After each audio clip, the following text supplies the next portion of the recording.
welcome back to the channel and welcome back to Stratstone. The last time we were here, I was collecting the F12 TDF, but today, while it's Ferrari themed, is not about the TDF and it's not about the identical Miami Blue GT3 over my shoulder here, which, despite there being a Porsche dealership directly opposite, is actually for sale from Ferrari Stratstone. So if you want an identical GT3 to mine, nip down here. Anyway, today we are driving the GTC4 Lusso. Now, if you're wondering why I'm driving this car again, I actually have only ever driven the Lusso T, the V8 version. I drove that at its launch in Italy last year, was blown away by it, but the thing that appeals to me the most is, of course, the V12. Appealing because it's basically an F12 engine with 4 seats that you can use every day with 4-wheel drive and a wonderful twin-clutch gearbox. So, why this is kind of, I guess, an appropriate time to start exploring cars like this is that the ownership of the RS6 is coming up on 3 years now. It's gone over 30,000 miles, and probably next year, I mean, I don't mind being interrupted when it's an F40. That's crazy.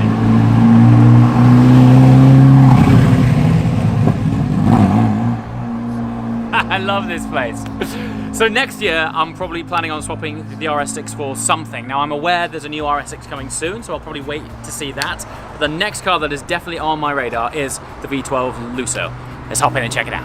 Ultimately, while it's going to be all about the drive, the main thing for me that appeals to me about this car the most is, of course, this moment. That noise is attached to 4 seats.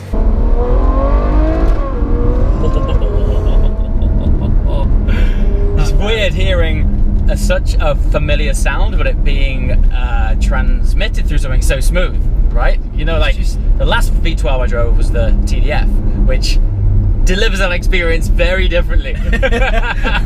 By the way, I've been very rude and not introduced Payton. If you watched my Gumball content, you might have seen Payton that joined myself and Gumball for that incredible journey last week. Have you recovered from that yet? Where do you start, man? All I can say is there's one time in Japan. Oh god. The reason Payton's also here is that you do some social media work for the Stratstone group, right? That's right, correct. So I was like, rather than do this on my lonesome, Payton's in the house. We've just come off Gumball. We can reminisce about that, even though it was only last week. Last week, yeah. While we're on our sort of journey, though, we do want to provide an insight into this car. Appropriately, the first stop is the petrol station. Yes. Yeah. Now, no doubt this thing drinks with 2 straws. Right. So it'll be interesting because it's almost empty. So we'll see how much it costs to fill it up and then see how it lasts throughout the day. We are, of course, going to be driving it relatively spiritedly, so I guess it will give a relative real world indication. I guess. You're not going to be buying one of these and driving it steady the whole time. No. So, but again, I guess that's the beauty of this car, is the fact that, like you said, it's a 4-seater, but it's strapped to a V12 at the front. That excites me greatly. What else is there that follows this platform? To me, the next thing is a Panamera Sport Turismo and then an RS6. That's the kind of the cars which are next in line, I would say. But something with a naturally aspirated V12 in it, a Ferrari naturally aspirated V12, that's special, man. And to be able to have this, I think later we need to explore the back seat option. I genuinely, maybe you could drive and chauffeur me around in this wonderful car. Yes. To Chatsworth, sir. Okay, we're at the petrol station now. On my cars, the ethos of them, of course, is much more lightweight and stripped out, and so any of this sort of plush leather sculpture is turned into carbon. And normally the boot release catch and the petrol catch, they feel randomly stuck on. There's a like panel of carbon and then just 2 buttons here, which opens the fuel cap. Of course, this is a lovely plush daily driver, and our fuel cap button is right there, which I'm hoping will... Hey, there it is. All right, so let's have a look.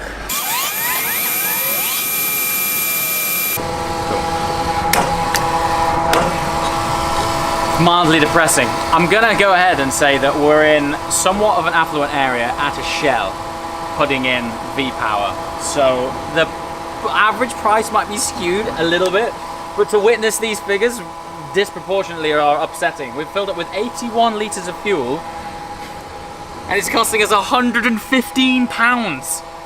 I think that's the most ridiculous I've seen in quite a while, and I've done some road trips recently and filled up some thirsty cars. I'm going to say that's more of a reflection of this fuel station than it is this car, because actually 81 litres and we had 2 bars left on the tank. It's probably a 90 litre tank, something like that. So yeah, let's not fill up here again.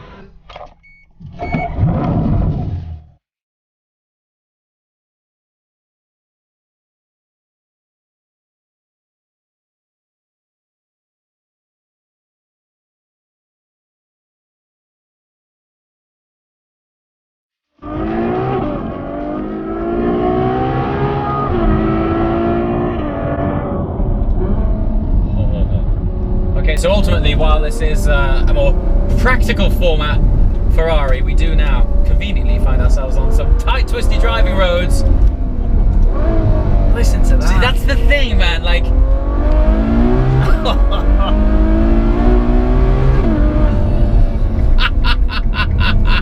Can I just say again? Yeah. This is a family car. This is a family car.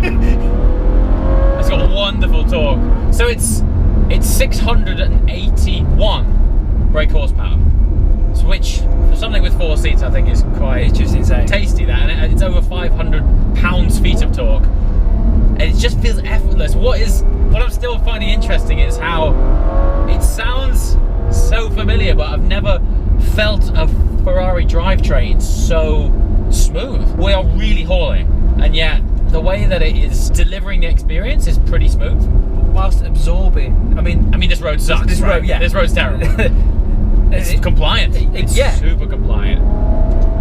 I mean, I've always thought of the 812 and the F12 as like serious cross-continental cruisers. This thing, man, with your mates as well. Well, that brings us back to the conversation we had before. This would be a perfect Gumball car. Wouldn't it just? It really would, actually. It's funny, when I always see people that do Gumball for their first year, you can tell because they're in the most hardcore, least practical super or hypercar. Yeah. And then gradually, year after year, they're like, they might add some more seats. Yes. And then it gets a bit softer, and the real veterans get chauffeured. Okay, not quite. But it has been known that people have had, you know, like phantom support cars where if they just want to chill, they can swap drives.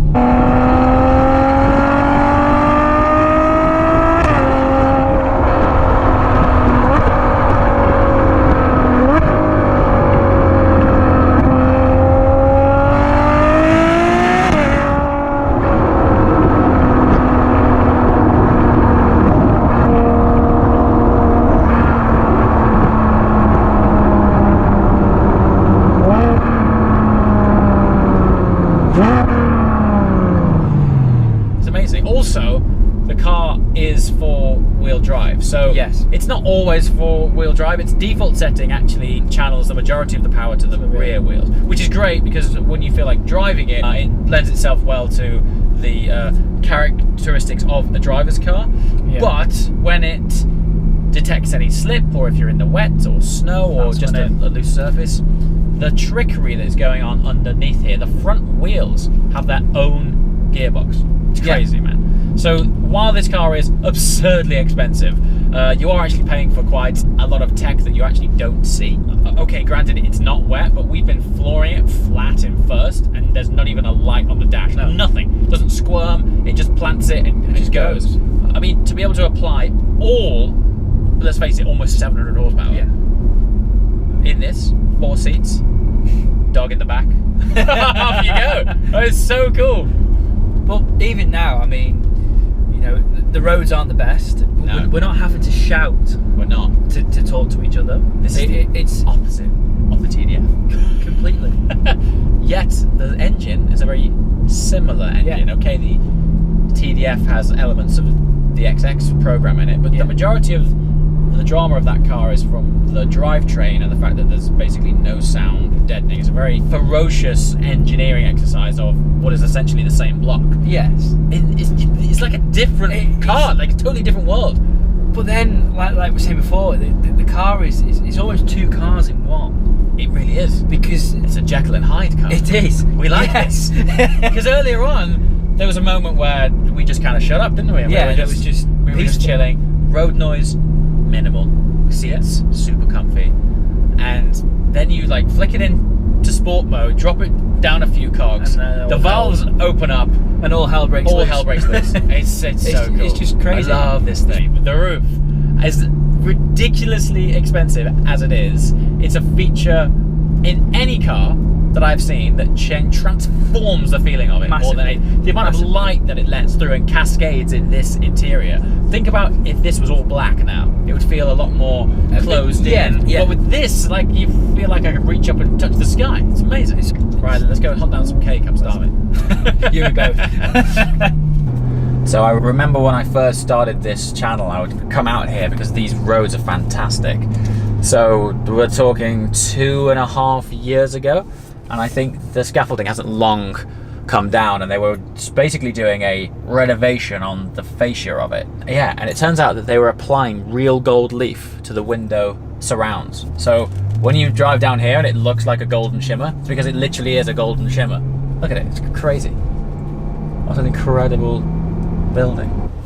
Trying to find a parking space here, it will be interesting. What is quite cool though is normally when I'm parking a Ferrari, I'm normally like super cautious as to where I'm parking it. Now don't get me wrong, obviously we don't want the car damaged, but there's something about this that just lends itself to more real world scenarios, like this space right here. All right, behold a practical Ferrari. Do you know what, I say that this thing really comes into its own when you drop the seats. The reason I'm saying that is I'm absolutely shocked by the practicality of the 812. When I say practicality, the boot space in the 812, the boot space in the F12 is ridiculous. This shelf here is actually the fuel tank. So it's a bit of an odd shelf which is halfway through the car, which I guess could hinder a degree of space, but you can drop these seats here and then it opens up to yeah, a pretty large space. So this section comes out and also this section comes out, and then you've got just this much larger cave of space. Speaking of this section, on all new Ferraris, the options that you spec on the car are then laser etched onto a plaque, which is often found in the boot. This is the spec list on our car for today. What this is basically saying is lots of options. One thing I did pick up on earlier though, is right here, I was confused when the rear wiper is indicated here as an optional extra. Now, I did one, I was like, I know Ferrari take the mickey sometimes and they basically charge you for everything, but for the luxury of wiping your rear screen, I thought there's no way. Anyway, we went back in to Stratstone to clarify. Turns out that it's a no-cost optional extra. So if you live in an environment where, I don't know, the back of your car isn't getting dirty that often, or it's not raining, you can opt to have no rear wiper. I guess if you really want an aesthetically cleaner rear boot lid, then I guess it might look better without it. I don't know, but like I said, this is the kind of thing you're going to be driving every day and it will get dirty. So if I was you, I would opt for the wiper.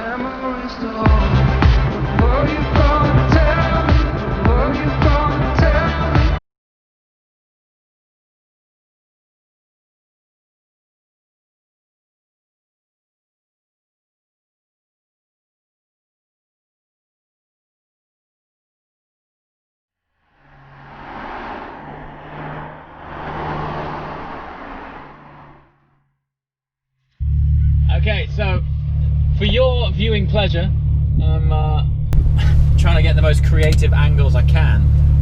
Conveniently, this is fitted with the optional panoramic roof.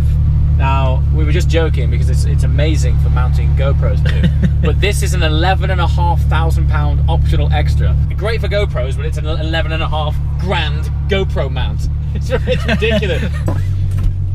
Okay. Obvious role reversal. Where to, chauffeur? I reckon back to the Ferrari dealership, Back to the Ferrari. Yes. Right, let's go. So we've been very kindly lent this car for the entire day, but the dealership closes at 6, which means we've got half an hour, Jeeves. Great about sitting in the back, you can hear the exhaust even more.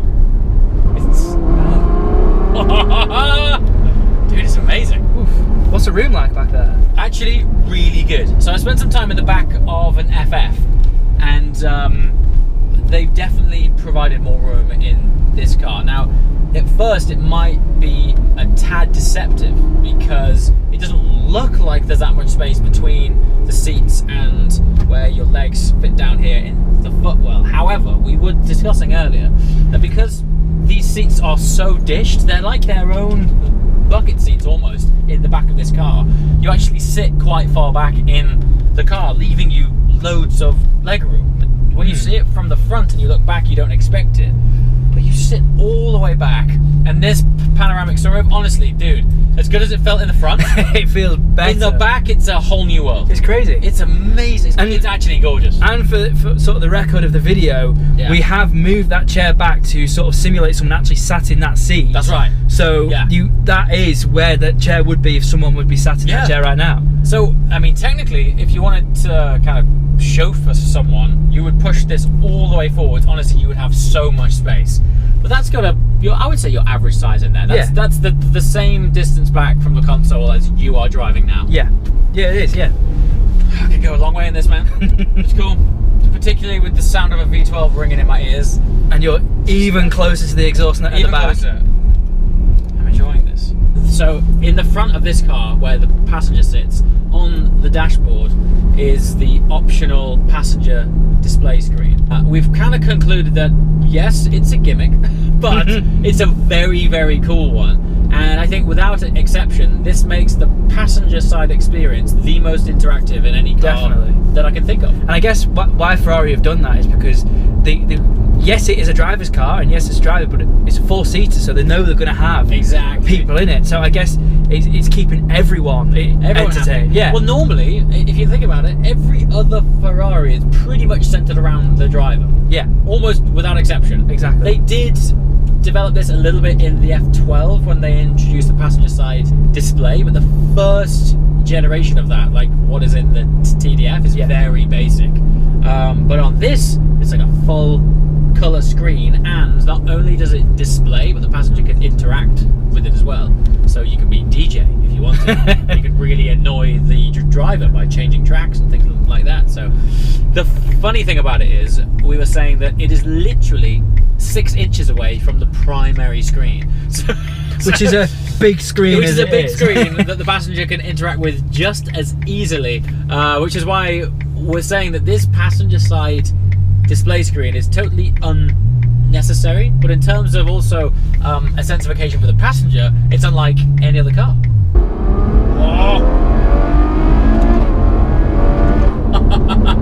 Sounds so good.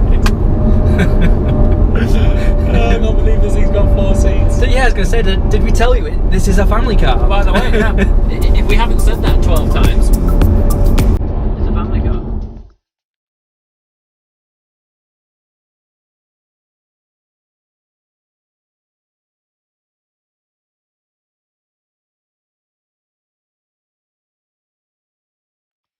Normally I would complain filming a supercar in the rain, but arguably this is perfect. Like, this is exactly the kind of condition. We've had the full spectrum. We've had a beautiful dry day, and now we're wet and we're on some tight British B roads, which are conventionally bumpy, potholey and slippery, and to be able to knock this down into wet mode and see how it deals with things is great. We just had a quick squirt back there.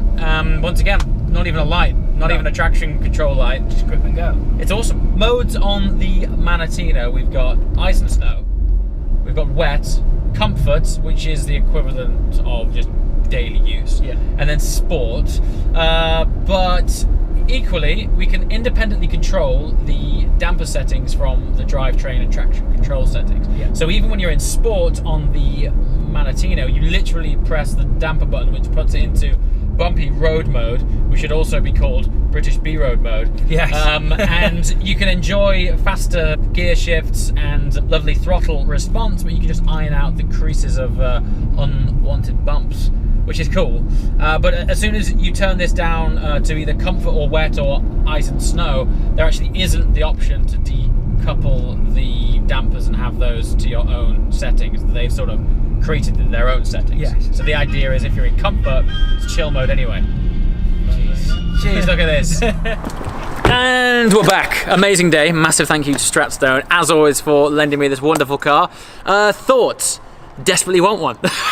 Obviously, this actual car is about to become available for sale. It's their demo right now, but soon it'll be available to buy. So I'm going to keep my eye on the market, but the drive today has utterly and thoroughly confirmed that this is one of the most desirable four-seater cars I can think of, mostly thanks to that wonderful naturally aspirated V12. Yeah, hopefully we'll get to spend some more time with one of these soon. What I'd love to do is a proper road trip in one to see what they're all about when you use one for much longer. I think that's the best way of really uncovering the characteristics of a car.